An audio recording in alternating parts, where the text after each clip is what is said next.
First of all, my apologies that I'm not with you in 3D. I hope you're all having a happy time in Newcastle. I had 3 of the best years of my life studying in that wonderful city many years ago now.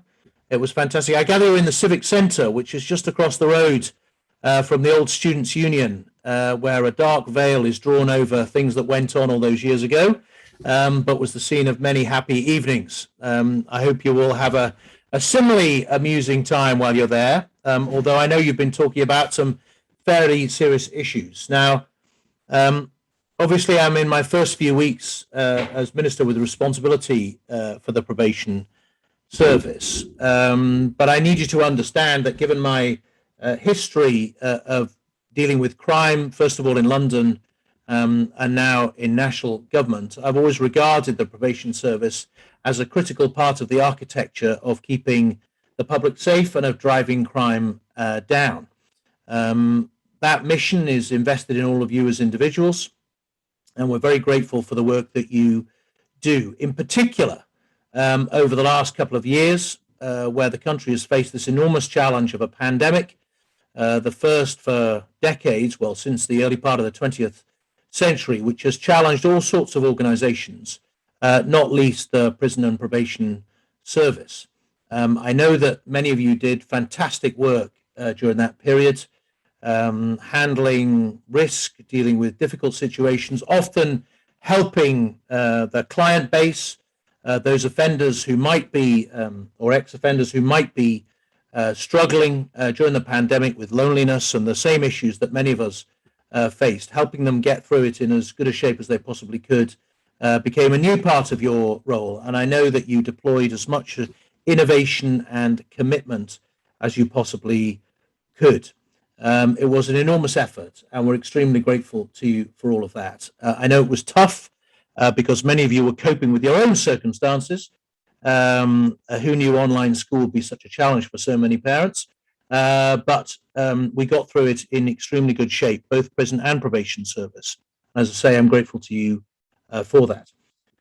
What I thought I would do today is talk to you a little bit about some of the priority areas that I want to focus on in the time that they'll allow me in this job, in the hope that it will illuminate some of the strategy and action that comes out in the future. But before I do that, I ought to really address one of the issues that I know will have been a priority area of discussion for all of you, which is pay. Obviously, this has been a very challenging situation coming out of the pandemic, not just, I have to say, for probation service, but also for the police as well, which is the other half of my job. While you've done a fantastic job alongside policing partners and indeed other parts of the public sector, I know you'll all recognize the extreme financial challenge that the country faces coming out of that pandemic. Such was our need to reach into the national coffers, borrow huge amounts of money to try and keep the country on an even keel financially and keep as many families as possible financially viable. That means that decisions obviously had to be made, tough decisions had to be made about public sector pay. And while we obviously are committed over time to make sure that your skilled and valuable work is properly rewarded, I do recognize the issues that the pay decision creates, and you've got my commitment to work with you to make sure we do as much as possible to mitigate that in other ways. I know that there's been a lot of work, for example, on reform of pay structure so that progression can be swiftened and that people can move to the top of their pay points as quickly as possible. We want to make sure, obviously, that the lowest paid continues to be rewarded for that progression. And similarly, I know there's been long-standing concern about workload.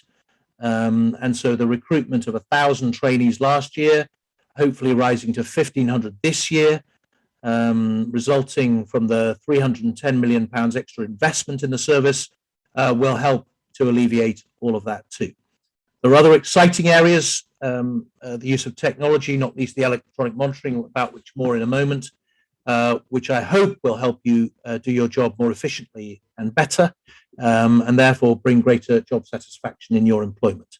But look, I recognise the issue around pay, and I do think it's one of the areas that we should work together on in the future to make sure that we reach that settlement, as I say, where staff feel rewarded and able to progress appropriately.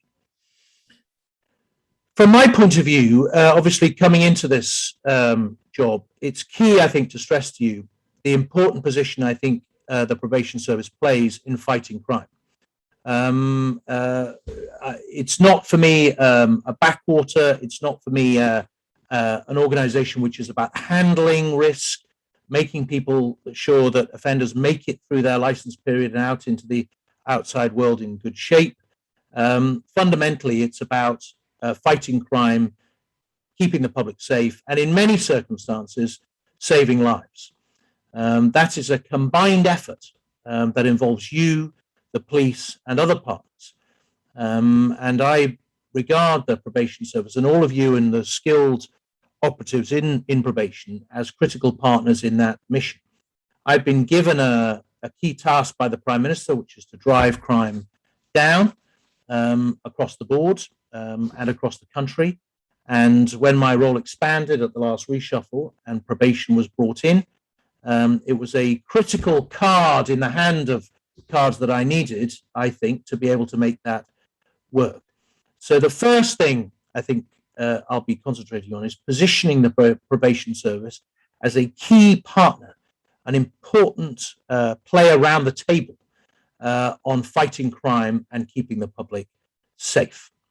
We're seeing that already in some of the work that we've been doing on integrated offender management, which is bringing everybody together around particular cohorts of offenders, not least, first of all, in acquisitive crime, where I'm convinced that the techniques and the skills that you deploy can have as big an impact on things like burglary and robbery and car crime, particularly when it's technology enabled, as anything else, and much more in many cases than policing. And that leads me on to my second area of concentration, which is about innovation and technology.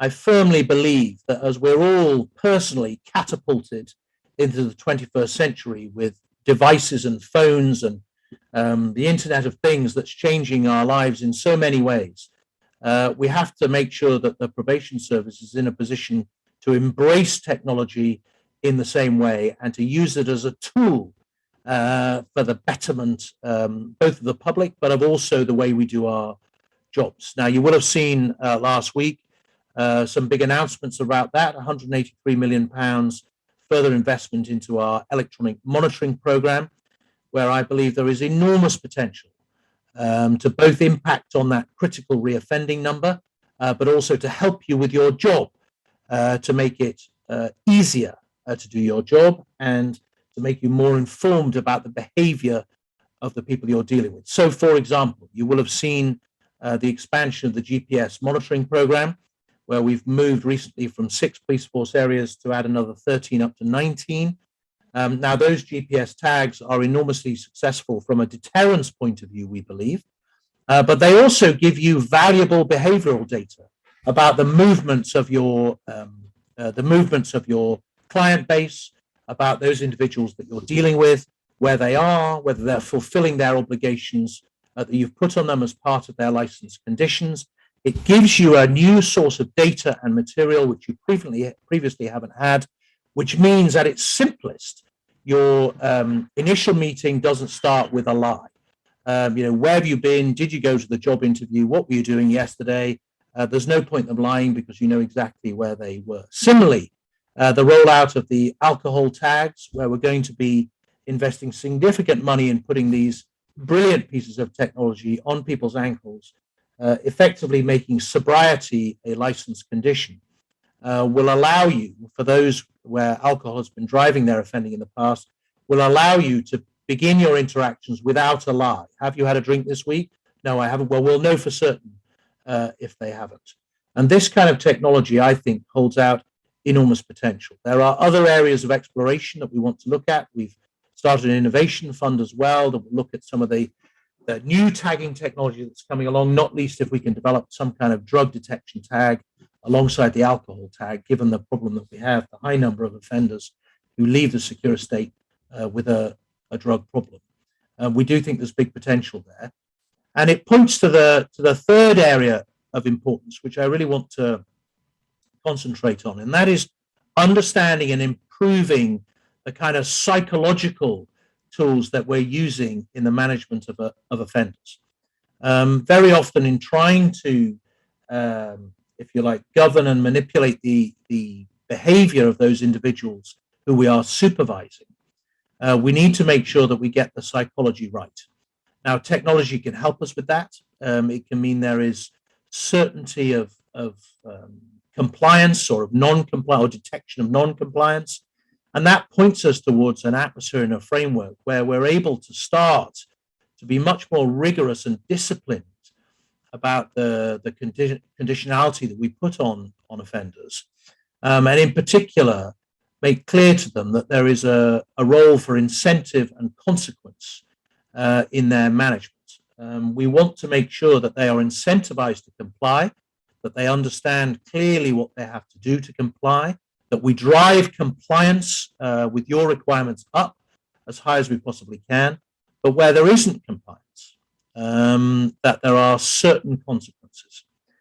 Because we know from criminal psychologists from around the world now that swiftness and certainty of consequence often means you don't have to be severe in terms of that consequence, right? Swiftness and certainty of detection of non-compliance means you don't have to be severe in terms of consequence. And I think that's an equation which we're seeing with enormous effect with our alcohol tagging at the moment, where we've got 97% compliance, and a theory, if you like, of operation, which I would like to work with you to bring more focus on in the everyday work we do.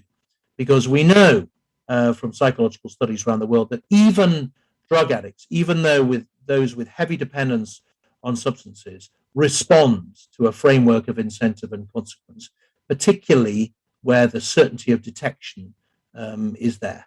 And so talking to you about that will be critical. And nowhere, and this is the fourth area of work which I'll be concentrating on, nowhere is that more important than in the area of drugs. Many of the individuals that you and I are dealing with, who we're trying to safeguard, who we're trying to move into a life of light and rectitude, as well as protect the public, their behavior is driven by drugs. Too many of them. And very often, I'm sure you find that your job is made all the harder by the fact that they come out of the secure estate and return to their old habits. Back into the arms of the dealers, back into the life of addiction and degradation that drugs bring. And so working with you to alleviate that, to obviate it, to make sure that they don't slip back into that life and drugs are kept out of their lives as much as we possibly can is critical. You will know that we secured a lot of money last year to expand the number of rehabilitation places. We are committed later this year to publishing a long-term drug strategy across government to address the scourge of drugs in our society, but most focused on this complicated and difficult cohort of those coming out of the secure estate, or indeed who committed any type of crime, who are under our supervision, but whose offending is driven by their drug habit. Now, as I say, there is technology that we can develop that will allow us to better detect their consumption. There are interesting developments now in treatment, which are showing strong promise. New treatments that are emerging that remove the craving, particularly from opiate users, which we want to explore as well. But making sure that all those who need it get the right support, treatment, and facilities they need to overcome their habit will be a key part of us driving down that reoffending number. And I hope that when you put those four pillars together, alongside the fantastic work that I know Amy and the management team are doing to get the probation service fit for the 21st century, making sure that we have a growing cadre of staff who are well trained, feel rewarded and valued and motivated in their work, means that from my point of view, I think the future is bright for the probation service. And I hope that you and I can stand shoulder to shoulder on that mission. The Prime Minister has made fighting crime one of his top 3 priorities for the government. You are, along with the police, in my view, the most critical partners in making that priority a success, in driving that number down and keeping all of us and our fellow citizens as safe as we possibly can, as well as saving the lives of those individuals who've taken a wrong turn and ended up in our care. Thank you very much indeed.